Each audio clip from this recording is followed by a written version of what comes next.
The silence of deep space broke with a sound no human had ever heard before. Captain Elena Vasquez stared at her display screen as the signal repeated itself, strange and desperate, cutting through the void like a knife. "Are you seeing this?" Lieutenant Marcus Webb leaned closer to his console, his hands shaking slightly. The survey ship Wanderer had been mapping empty systems for 3 months, finding nothing but rocks and gas giants. Now Elena pulled up the translation software, watching as the computer tried to make sense of the alien transmission. Words formed slowly on the screen, fragmented and unclear, but the meaning was obvious. Someone out there was dying. Someone was screaming for help across the stars. "It's a distress call," she said quietly. The bridge went silent.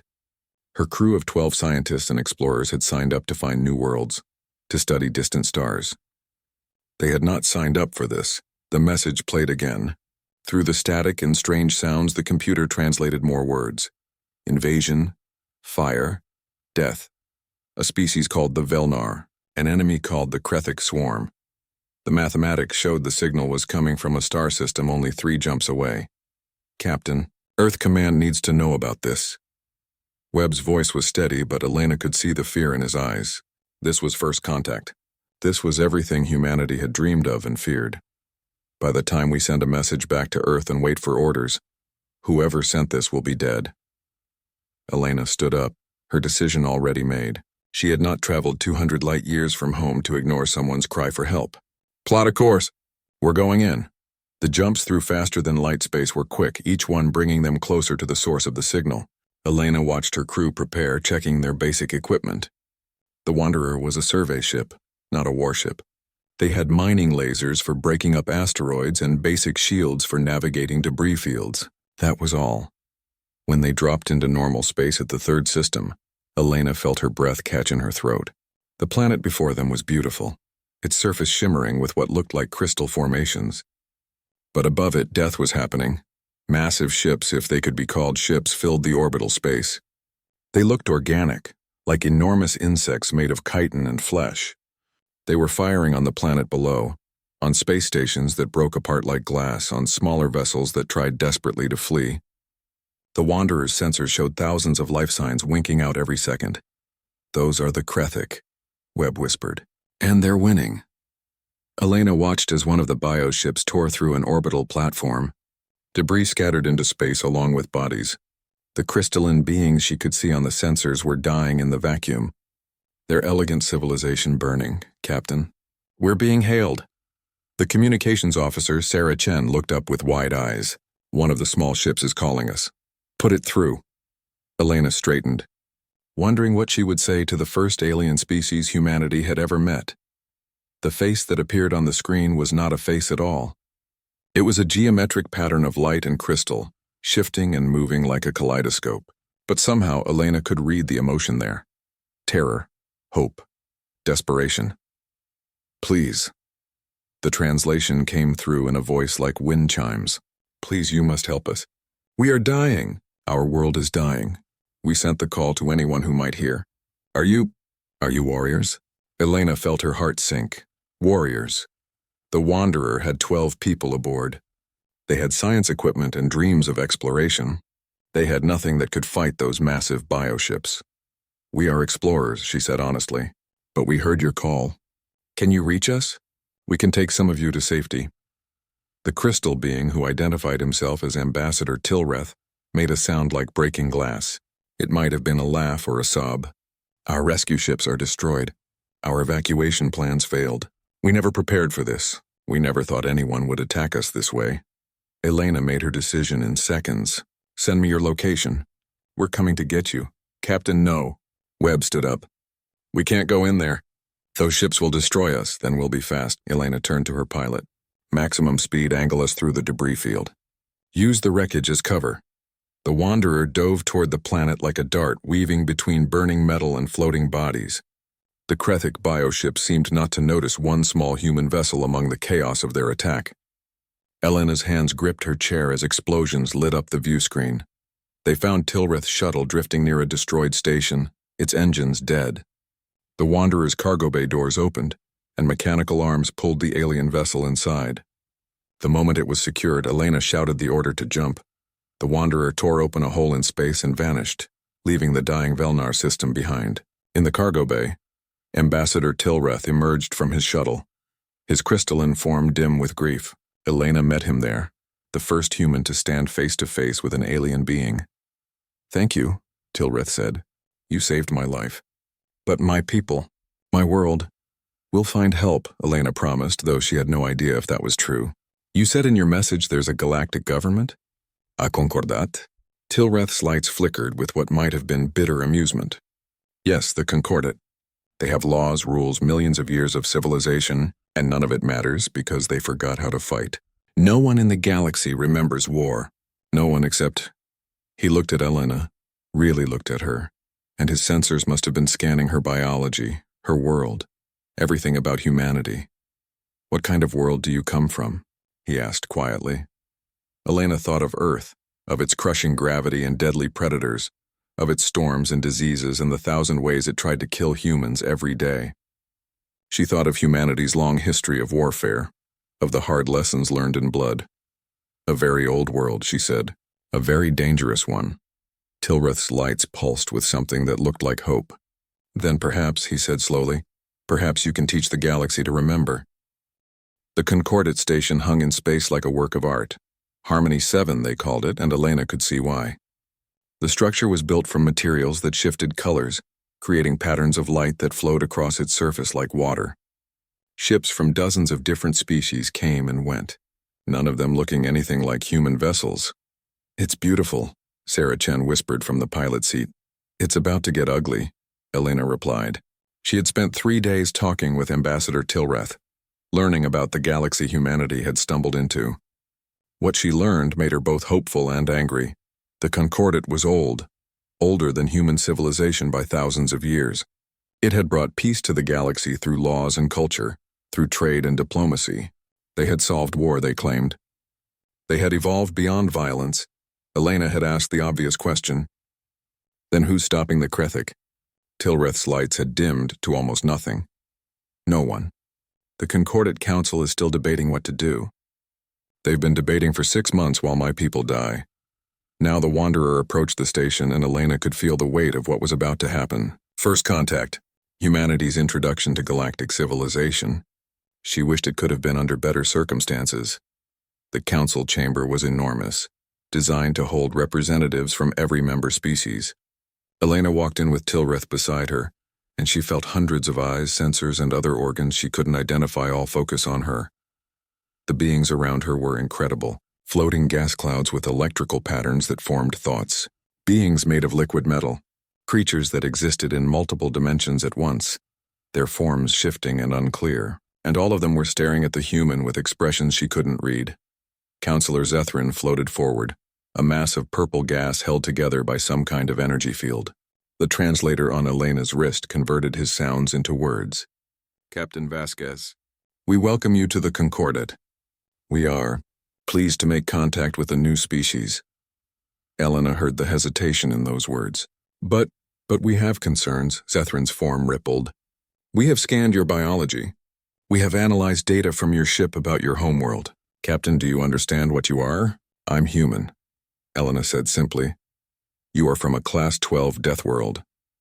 Another counselor spoke, this one a being made of crystal similar to Tilreth. "Your planet's gravity is crushing. Your atmosphere is corrosive. Your weather systems are catastrophic. The predators on your world are nightmares. By all logic, intelligent life should not have evolved there. Yet you did." Elena felt anger rising in her chest. "Are you saying we're not welcome here because our planet is dangerous?" "We are saying," Zethrin spoke carefully, "that species from Deathworlds are different. You are built for survival at any cost. Your bodies are weapons. Your minds are designed for strategy and violence. We have seen this before long ago. It never ends well." "The Velnar are dying," Elena said, her voice hard. "Right now, while we stand here talking, the Krethic are destroying them. Where are your fleets? Where are your warriors?" The council chamber fell silent. Finally, Zethrin spoke. "We have no warriors. We have no fleets designed for combat. The Galactic Accords forbid military force. We resolved conflicts through law and negotiation 15,000 years ago." Elena stared at him. "You abolished war? All of it?" We evolved beyond it, Zethrin said proudly. We built a civilization based on peace and cooperation. You built a civilization of sheep, Elena said bluntly. Several counselors made sounds of shock or offense. And now wolves are at your door and you have no idea what to do. We cannot simply engage in violence. Another counselor shouted. That would make us no better than the Krethic.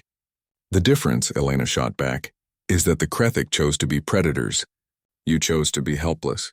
Those are not the same thing. Tilreth stepped forward, his lights pulsing urgently. Counselors, there is a provision in the ancient laws. A distress call can be answered by any spacefaring species, even those not part of the Concordat. It was written in the old days, before the Accords. Zethrin's form shrank slightly. That law is archaic. It hasn't been invoked in 10,000 years. But it exists, Tilreth pressed. The humans are not bound by the Accords. They are free to respond to my people's distress call. You cannot stop them legally. Elena felt a chill run through her. She understood what Tilreth was offering. A way for the Concordat to maintain its principles while someone else did the dirty work. It made her sick, but it also gave her an opportunity. I need to contact my government, Elena said. Earth needs to decide if we're willing to fight your war for you. She returned to the Wanderer and composed her message carefully. She told Earth Command everything, about the Concordat, about the Krethic, about the Velnar dying while the galaxy watched. She sent images of the battle she had witnessed, of the organic ships that consumed everything in their path. Then she added her own opinion. If we don't stop the Krethic at Velnar, they will spread. They will consume world after world, and eventually they will find Earth. We can fight them now, on ground of our choosing, or we can wait for them to come to us. The response took 2 weeks. 2 weeks while Elena and her crew stayed at Harmony 7, watched by nervous Concordat species who didn't know what to make of humans. 2 weeks while more reports came in of Velnar worlds falling. When the message finally arrived, Elena read it 3 times to make sure she understood. Then she called a meeting with the council. Earth has made its decision, she told the assembled beings. We will answer the Velnar distress call. The Terran defense fleet is being mobilized. We will have ships in Velnar space within 3 months. Captain, Zethrin said slowly, what exactly is a defense fleet? Elena smiled and several counselors flinched at the expression. Humans showing teeth, she realized, probably looked like a threat display to them. Warships, she said simply. Vessels designed for combat. Weapon systems based on kinetic force, nuclear reactions, and electromagnetic acceleration. Everything your accords forbid. This is madness, another counselor said. You cannot bring such violence to the galaxy. The violence is already here, Elena replied. We're just bringing the response. She turned to leave, then paused. Counselor Zethrin, you said you've seen Deathworld species before. What happened to them? Zethrin was quiet for a long moment. They were quarantined, isolated from galactic civilization for everyone's safety. Did they survive? Yes, but they were alone.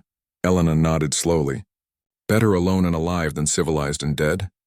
Earth has made its choice. We will fight. If that makes us monsters in your eyes, so be it. But we will save the Velnar.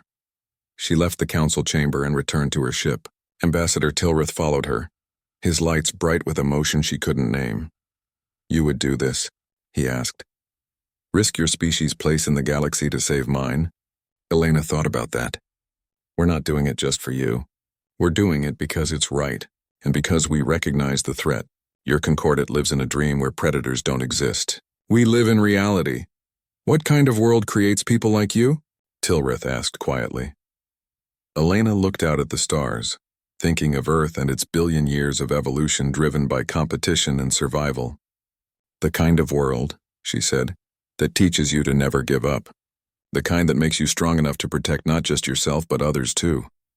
The galaxy is about to change, Tilreth said. Yes, Elena agreed. It is. Admiral Constantine Reeves stood on the bridge of the Indomitable and watched the Velnar system appear on his screens. Behind him, the Terran defense fleet dropped out of faster-than-light travel in perfect formation. 12 cruisers, 40 destroyers, and 100 support craft. It was the largest military force humanity had ever assembled. It was also completely insane by galactic standards. The Concordat observers aboard his flagship had spent the entire 3-month journey in a state of shock, watching humans prepare for war with an efficiency that terrified them. Admiral, we're detecting Krethic bioships throughout the system. Commander Park's voice was calm and professional. Count is 243 capital vessels, plus countless smaller attack forms. Constantine nodded slowly. The Krathic had been busy since Captain Vasquez's first visit. They had taken the orbital space completely, and only a few Velnar resistance pockets remained on the planet's surface. If the human fleet had arrived a week later, there would have been nothing left to save. All ships, this is Admiral Reeves. He opened the fleet-wide channel. You know what we're here to do. The Krathic think they're apex predators. They think nothing in the galaxy can challenge them. Let's teach them about evolution on a death world. All weapons free. Engage at will. The Krathic responded immediately, their bioships turning toward the human fleet like sharks sensing blood in water. They moved fast, their organic drives pulsing with sickening life. The concorded observers made sounds of fear. They're adapting already, one of them said. Their ships are changing to counter-energy weapons. They learn, they evolve, they overcome. That's why no one can defeat them. They've never fought us before, Constantine replied. He turned to his weapons officer. Fire pattern Delta. The Indomitable's railgun spoke first, electromagnetic coils accelerating slugs of tungsten to a fraction of light speed. The projectiles crossed the distance in seconds and punched through the lead Krathic bioship like it was made of paper. The organic vessel tried to regenerate, its flesh knitting together, but then the nuclear-tipped missiles arrived. Dozens of them, small and fast, designed to overwhelm point defenses. They detonated inside the bioship's hull, and there was nothing left but expanding gas and radiation. What? What was that? The concorded observer whispered. Kinetic weapons, Constantine explained as more railgun rounds tore through Krathic formations. They can't adapt to something as simple as getting hit really, really hard. And nuclear weapons? The radiation kills their biological components faster than they can repair. The battle became chaos. Krathic bioships swarmed forward, using tactics that had worked against every concordate species. They relied on numbers, on regeneration, on their ability to adapt to energy weapons and overcome through persistence. They had never faced combined arms doctrine. They had never experienced what humans called total warfare. The Terran cruisers formed defensive shells around the destroyers, their point defense systems creating kill zones that shredded smaller Krathic attack forms. The destroyers launched waves of missiles, each one following complex flight paths programmed to avoid interception. Human fighter craft, tiny one-person vessels that would have been considered suicidal by concordate standards, dove through Krathic formations like angry wasps. Admiral, they're trying to surround us, Park reported. Let them. Constantine watched his tactical display. Deploy the mines. Throughout the debris field of destroyed Velnar stations, human ships had quietly placed weapons during their approach. Now those weapons activated. Nuclear mines, hundreds of them, designed to look like debris until a Krathic bioship got too close. The explosions lit up the system like new stars being born. Krathic vessels that had been trying to flank the human formation found themselves flying through a minefield, and their organic sensors couldn't tell the difference between a piece of wreckage and a bomb, until it was too late. They're breaking formation, Park said with satisfaction. The Krathic are confused. They don't understand coordinated defensive tactics. But the Krathic were learning. The bioships began to pulse with strange energies, and suddenly the human ship's sensors started glitching. The concorded observer recognized it. Biological jamming. They're generating electromagnetic pulses that mimic your scanner frequencies. It's how they defeated our sensor networks. Switch to optical tracking, Constantine ordered immediately. If they want to blind our computers, we'll use our eyes. It was such a simple solution that the concorded observer made a sound of amazement. Humans had backup systems for their backup systems. They planned for failure because they expected things to go wrong. The battle raged for hours. The Krathic kept adapting, kept learning, kept throwing more bioships into the fight. But every time they found a counter to a human tactic, the humans changed their approach. When the Krathic learned to dodge railgun fire, the humans switched to missile swarms. When the bioships started intercepting missiles, the humans used the explosions as cover for fighter attack runs. When the Krathic tried to board human vessels, they discovered that humans were terrifying in close combat, with weapons that fired chemically propelled projectiles at targets only meters away. Commander Sarah Chen led a boarding defense on the destroyer Relentless. She fired her rifle at a Krathic warrior form that was trying to cut through a bulkhead door. The creature was massive, all chitin and claws and biological armor. When the Her bullets tore through it like wet tissue paper. The Krethic warrior collapsed and more came behind it. Chen's squad moved in practiced formation, each person covering the others. Their movements efficient and deadly. "They're not used to prey that fights back this hard," one of her soldiers said as they cleared the section. "We're not prey," Chen replied, reloading. "We're predators who learned compassion. That's what makes us dangerous." Back in the main battle, the Krethic were starting to retreat. Their bioships pulled back, moving away from the human fleet in disorganized groups. Constantine watched them go, his jaw tight. "Damage report," he ordered. 3 destroyers heavily damaged, 1 cruiser lost with all hands," Park replied quietly. "Total casualties, 843 dead, 2,000 wounded." Constantine closed his eyes briefly. 800 lives lost. 800 people who had volunteered to fight for a species they had never met before 3 months ago. The weight of command had never felt heavier. And the Krethic? Best estimate, 60% of their invasion force destroyed. The survivors are jumping out of the system. The concorded observers were silent, staring at the tactical displays in what might have been horror or awe. Finally, one of them spoke. "You won. In 16 hours, you defeated a force that we couldn't stop in 6 months." "We didn't win," Constantine said quietly. "We survived the first battle.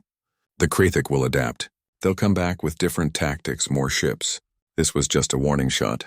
Then what do? Ambassador Tilreth had remained on the bridge throughout the battle, watching as humans died to save his people. Constantine turned to look at the crystalline being. "We take the fight to them. We find their homeworld, their breeding grounds, their command structure. We end this threat before they can regroup." "You would invade Krethic space?" the concorded observer asked, shocked. "That's how you win wars," Constantine replied. "You don't just defend. You attack. You make the enemy afraid to attack you again." He opened a channel to the entire fleet and to the concordate stations monitoring the battle. "This is Admiral Reeves to all concordate forces. You wanted to know what a Deathworld species can do when you give them a reason to fight? This is just the beginning. The Terran Defense Fleet is going hunting." On the planet below, Velnar survivors emerged from their shelters to see the sky clear of Krethic bioships for the first time in months. They watched the human vessels in orbit, those brutal, efficient, deadly ships that had saved them. And across the galaxy, on 1,000 worlds, species that had forgotten the meaning of war, watched the recordings of the battle and remembered what fear felt like. The Terran fleet moved through uncharted space like a spear thrust into the dark. They followed the retreating Krethic bioships, jumping from system to system, mapping territory that no concordate species had ever dared to explore. What they found was worse than anyone had imagined. Commander Sarah Chen stood in the observation deck of the stealth ship Whisper, watching a converted world slide past below them. The planet had once been home to a species whose name was lost to time. Now it was a breeding ground. The entire surface pulsed with organic matter. Massive structures that looked like tumors grew from the ground, each one producing new Krethic warrior forms. The atmosphere itself had been changed, filled with spores and biological agents that would kill any non-Krethic life in minutes. "How many worlds like this are there?" she asked quietly. Lieutenant Torres checked his scanner. "We've identified 47 so far, and we're not even close to the center of their territory yet." Chen felt sick. The Krethic weren't just raiders. They were a plague, converting everything they touched into more of themselves. It was efficient, it was terrifying, and it was accelerating. "Send the data back to the Admiral," she ordered. "He needs to see this." On the Indomitable, Constantine received Chen's report and felt his blood run cold. 47 worlds. Billions of Krethic being born every day. If they didn't stop this now, nothing would. The swarm would eventually consume the entire galaxy. But then Chen sent another piece of data, and everything changed. Her team had infiltrated a Krethic biostation, a massive organic structure that coordinated swarm movements in its sector. What they found in its biological data storage was a history. The Krethic hadn't always been monsters. Once they were a normal species living on a dying world. Their sun was expanding, their planet heating up, and they had no way to escape. So they changed themselves. They used biological engineering to turn their entire species into a survival machine, something that could spread and adapt and consume. They were desperate, Chen said in her report, her voice strained. They chose this because the alternative was extinction. They're not evil. They're just trying to survive the only way they know how. Constantine sat in his command chair, staring at the data for a long time.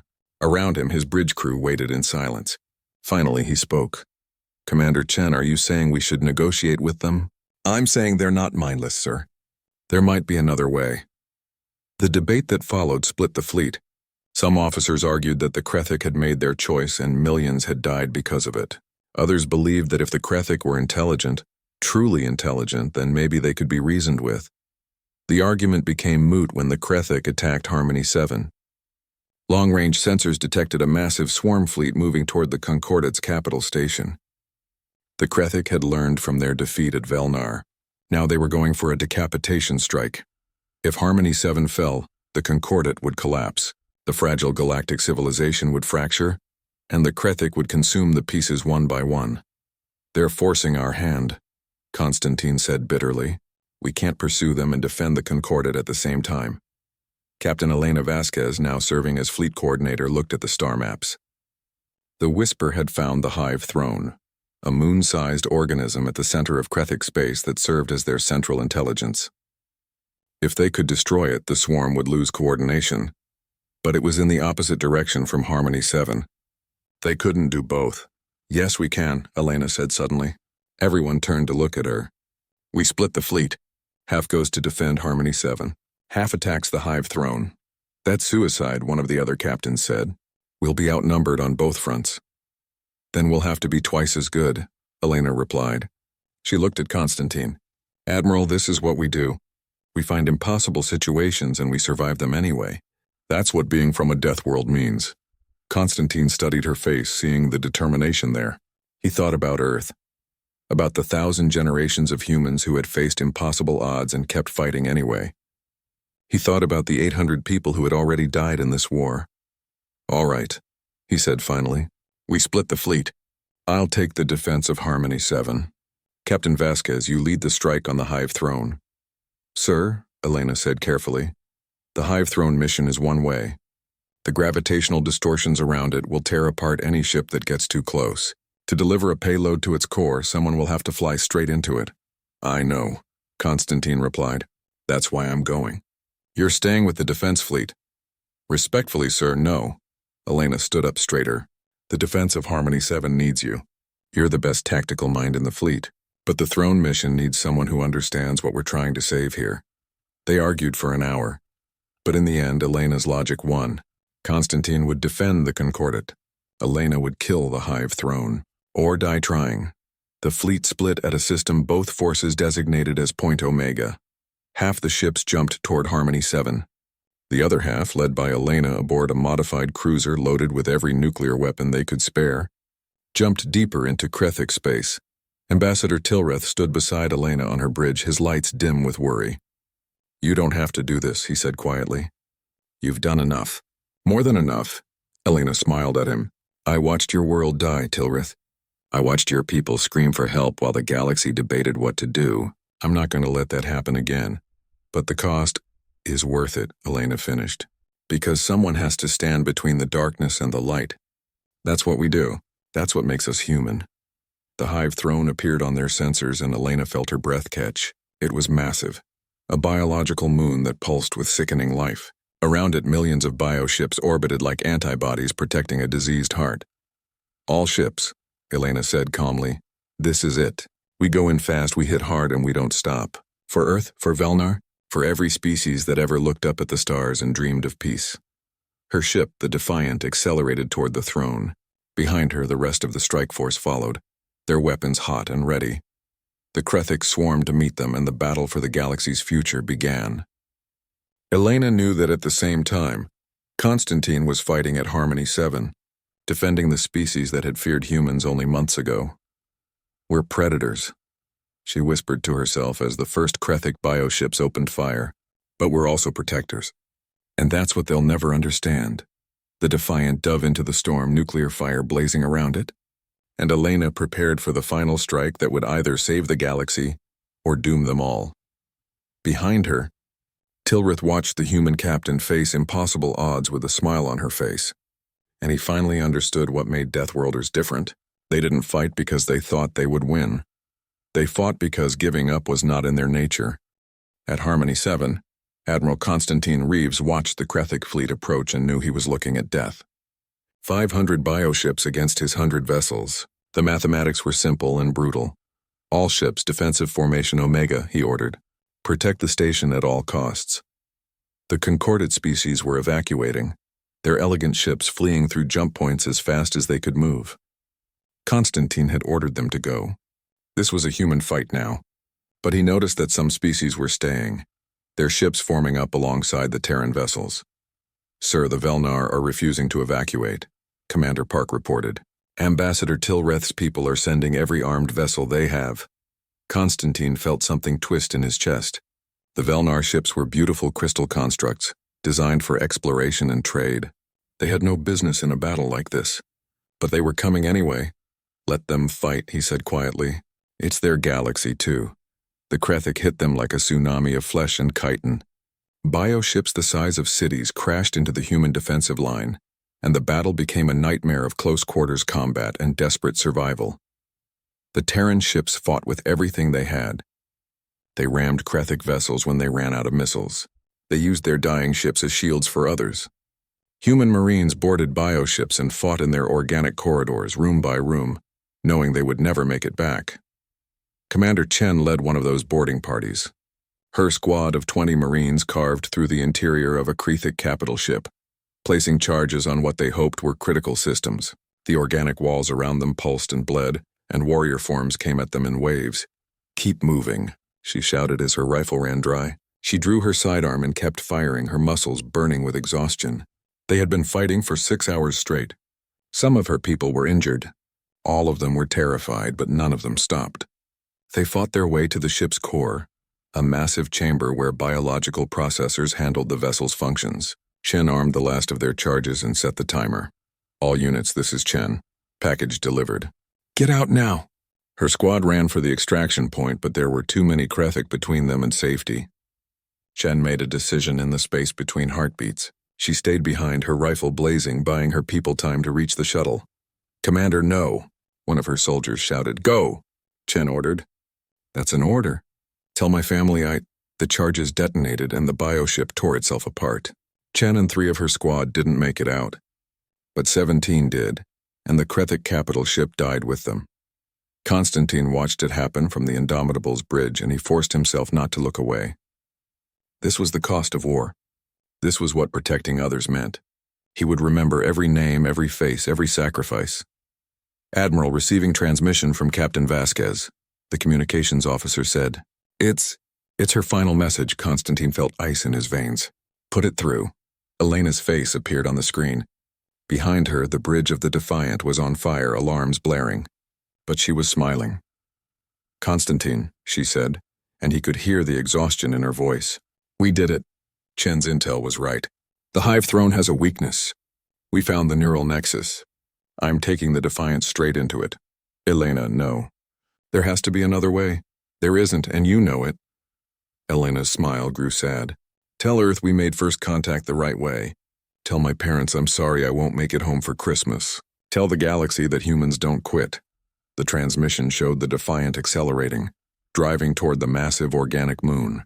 Krethic bioships tried to stop it, but the rest of the human strike force threw themselves in the way, buying Elena seconds with their lives. "This is Captain Elena Vasquez of the Terran vessel Defiant," she said, her voice growing stronger. "We came to the stars looking for wonder. We found species that had forgotten how to fight for what they loved. So we'll fight for them, because that's what we do." The Defiant's crew began singing. It was an old song from Earth, a military hymn that had been sung by soldiers for centuries. Their voices filled the transmission, defiant and beautiful and human. The Defiant pierced the Hive Throne's outer membrane, driving deep into its core. Every nuclear weapon aboard was armed and ready. Elena's last words were simple. For Earth, for Velnar, for all of us. The explosion was visible across star systems. The Hive Throne died, its biological mass converting to energy in an instant. The scream it sent across quantum frequencies made every Krethic bioship in the galaxy stop moving for 3 seconds. And in those 3 seconds, the Terran fleet at Harmony 7 struck with everything they had left. The Krethic, suddenly without coordination from their central intelligence, fell into chaos. Their formations collapsed. Their adaptive strategies failed. Constantine's ships tore through them like sharks among fish, and the Krethic broke. They retreated, jumped away, scattered into the dark spaces between stars. The battle was over. The Terran defense fleet had won. But the bridge of the Indomitable was silent as Constantine stared at the space where Elena's transmission had come from. Around him, his crew wept openly. They had saved the galaxy. They had proven that Deathworlders could be protectors as well as predators, and they had paid for it in blood. The aftermath took months. The Krethic swarm, broken and leaderless, fragmented into dozens of smaller groups. Some were hunted down by combined Concordat and Terran forces. Others were offered terms. Isolated worlds where they could exist without consuming others. Monitored and controlled. It wasn't perfect. It wasn't justice. But it was survival, and sometimes that had to be enough. The Concordat changed. They created a new position. The Wardens, protectors who would defend the galaxy when laws and diplomacy failed. Humanity was offered the role first, and they accepted. 6 months after the battle, Constantine stood on the surface of Velnar's primary world, watching as new crystal structures grew from the ruins. Beside him, Ambassador Tilreth's lights were bright with hope. "We're rebuilding," Tilreth said. "Thanks to your people, we have a chance." "Your people are helping too," Constantine replied. He gestured to where Velnar and human engineers worked together on a new orbital platform. "That's what civilization means, standing together. Your Captain Vasquez taught us that." Tilreth's voice was soft. "She taught us that peace is not the absence of violence. Peace is what you get when people are willing to fight for it." Constantine nodded, thinking of Elena and Commander Chen and the 8,000 humans who had died in the war. "We learned that lesson a long time ago. On Earth, on our death world, you either learned to protect what you loved or you lost it." Above them, the Terran defense fleet orbited in formation with ships from a dozen Concordat species. The Wardens, they were called now. Protectors of a galaxy that had forgotten how to protect itself. "What happens now?" Tilreth asked. Constantine looked up at the stars, at the vast dark spaces where the Krethic still lurked, where other threats might be waiting, where the galaxy remained dangerous and beautiful and worth defending. "Now," he said, "now we stand watch. We patrol the borders. We make sure that what happened to your people never happens again. That's what Deathworlders do best. We survive, we protect, and we never, ever give up." In the orbit above, a new ship joined the fleet. Its name was painted on the hull in letters that gleamed in the starlight. The Elena Vasquez. A memorial and a promise, carrying weapons designed to protect in the hopes of a species that had learned to temper its violence with compassion. The galaxy had trembled before the Deathworlder fleet. Now it slept safer because of them. And in the dark spaces between the stars, in the places where nightmares grew, predators learned a new truth. Earth had joined the galactic community. And Earth remembered how to fight. The Wardens stood ready. The Deathworlders kept their vigil. And the galaxy, for the first time in 15,000 years, understood that peace was not guaranteed. It had to be earned. It had to be defended. And when the time came, it had to be worth dying for. Humanity had shown them how.